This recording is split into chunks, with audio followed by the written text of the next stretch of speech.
Ashwood Manor, a name whispered with fear, shrouded in chilling tales. Locals spoke of tragedy, of madness, of souls lost within its walls. Built in the 1800s, the manor stood on a secluded hilltop overlooking the town like a watchful gargoyle. Its once grand facade now crumbled, consumed by creeping ivy and decay. Windows like vacant eyes stared out blankly, reflecting a history steeped in sorrow. Each chipped stone, each shattered window pane whispered of unspeakable horrors, of dark secrets hidden beneath its decaying grandeur. Ashwood Manor was a place where darkness lingered, where the past refused to die. Drawn by the allure of the unknown, the group couldn't resist the pull of the mysterious manor that loomed in the distance.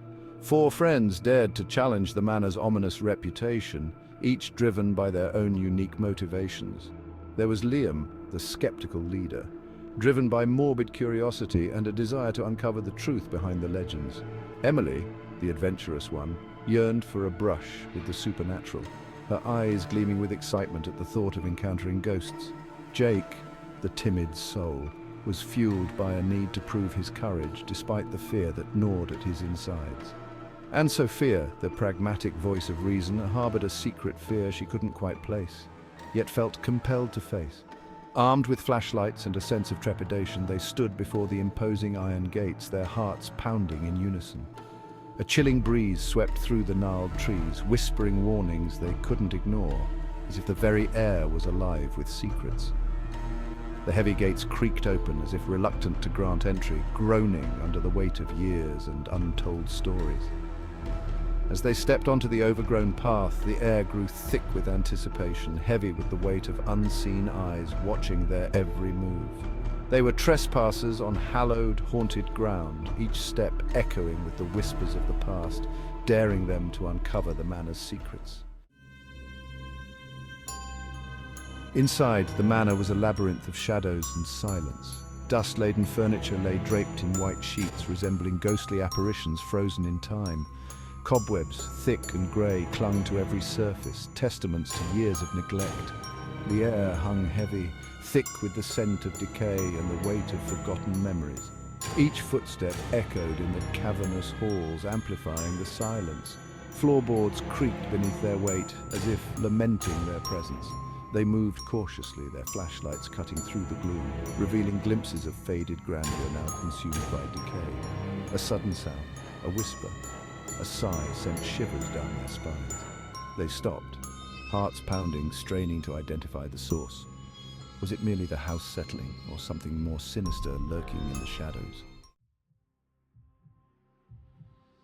As they ventured deeper into the manor, a chill settled upon them, a coldness that seeped into their bones. It was then they first saw her, a fleeting glimpse, a whisper of movement at the edge of their vision. A woman in white, her form ethereal, her face obscured by shadow. She glided through the darkness, silent and swift, a ghostly apparition haunting the upper floors. Whispers followed her, soft and mournful, like the wind sighing through a graveyard. Liam dismissed it as their imaginations playing tricks. Emily, however, felt an undeniable pull, a morbid fascination with the spectral figure. The White Lady, as if sensing their attention, turned towards them, her unseen face seeming to lock onto theirs. Fear, cold and primal, gripped their hearts. Section 5. Darkness Falls. The manor, as if awakening from a deep slumber, began to resist their presence. It was as though the very walls were alive, whispering secrets and warnings to those who dared to intrude. Doors slammed shut, seemingly of their own accord. Each slam echoed through the halls, a chilling reminder of the unseen forces at play. The temperature plummeted, their breath forming frosty clouds in the stillness. The cold was unnatural, seeping into their bones and making them shiver uncontrollably. The shadows themselves seemed to writhe and twist, taking on menacing forms. They danced on the walls, creating a sinister ballet that played on their fears. Panic edged into their voices. The once confident group now found themselves questioning their decision to enter the manor. Liam, his skepticism shaken, suggested they leave. His voice trembled, betraying the fear he tried to hide. "We need to get out of here now." The urgency in his voice was palpable, a stark contrast to his earlier bravado. But Emily, drawn deeper by the White Lady's allure, insisted they press on. Her eyes were glazed as if in a trance, captivated by the ghostly figure. No, we can't leave. We're so close to uncovering the truth. Her voice was desperate, filled with a determination that bordered on obsession. They argued, their words lost in the growing darkness, a darkness that seemed to pulse with a life of its own. The air grew thick with tension, each second feeling like an eternity. Suddenly the floor gave way beneath Jake's feet. The wood splintered and cracked, unable to support his weight any longer. He plunged into the darkness with a scream, swallowed by the shadows that had been watching, waiting. The abyss seemed endless, a void that consumed all light and hope. Section 6. Trapped. The air was thick with an oppressive silence, broken only by the occasional creak of the old manor settling. Every shadow seemed to move, every corner held a secret. They rushed to the edge of the gaping hole, their flashlights illuminating a seemingly bottomless pit. The beam of light barely scratched the surface of the darkness, revealing nothing but an endless void. Jake's cries echoed up from the darkness, muffled and desperate. His voice was a haunting reminder of the danger that lurked below, a cry for help that seemed to come from another world. Terror, raw and consuming, gripped them.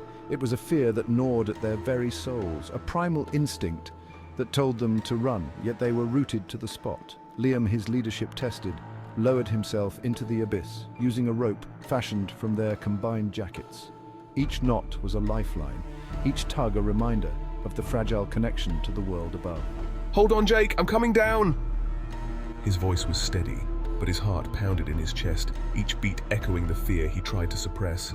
Sophia, her pragmatism giving way to fear, clung to the rope's other end, her eyes wide with terror.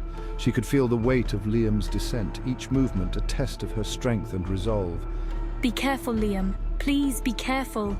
Her voice cracked with emotion, a plea that hung in the air like a fragile thread. Emily, her fascination with the supernatural replaced by a chilling dread, watched helplessly. The reality of their situation was sinking in, the thrill of the unknown replaced by the terror of the known. The darkness below seemed to pulsate, to breathe, as if alive and hungry. It was a living entity, a malevolent force that seemed to draw them in, promising nothing but despair. The whispers intensified, swirling around them, filled with malice and despair. They were voices of the past, echoes of those who had been trapped before, warning them of the fate that awaited. The manor was no longer a haunted house, it was a predator, and they were its prey. The walls seemed to close in, the air thick with a sense of impending doom. They were trapped, and the manor was alive with a hunger that would not be sated. Section 7, a desperate plea. Liam's voice echoed up from the depths, strained and urgent. He had found Jake, injured but alive. The floor below was unstable, threatening to collapse further. They needed to get out, and fast. As they pulled Jake up, the shadows seemed to reach out, grasping at his ankles, eager to drag him back into the darkness. His eyes, wide with terror, reflected a horror they couldn't even begin to comprehend. Sophia, her strength renewed by adrenaline, pulled with all her might. Emily, her fear momentarily forgotten, grabbed Jake's arms, hauling him upward. Just as they dragged him to safety, the floor below crumbled completely, sending a cascade of dust and debris into the abyss. They had escaped, but only just. Section 8. Vanished. Shaken but alive, they huddled together, their flashlights casting flickering beams into the oppressive darkness. But something was wrong. Emily was gone. Panic surged through them once more. They called her name, their voices echoing in the silence, but there was no answer. Had she wandered off in the chaos? Or had the manor and its ghostly resident claimed another victim?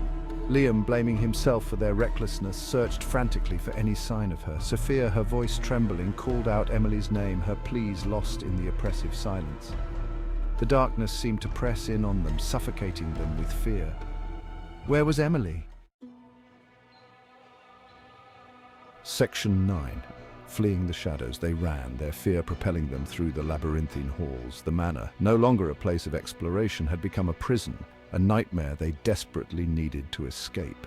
Each creak, each whisper sent shivers down their spines, fueling their terror. They stumbled out into the cold night air, gasping for breath, the manor looming behind them like a malevolent entity. The iron gates, now twisted and menacing, seemed to leer down at them, mocking their escape. As they fled into the safety of the woods, the image of Emily's terrified face, swallowed by the darkness, seared itself into their minds.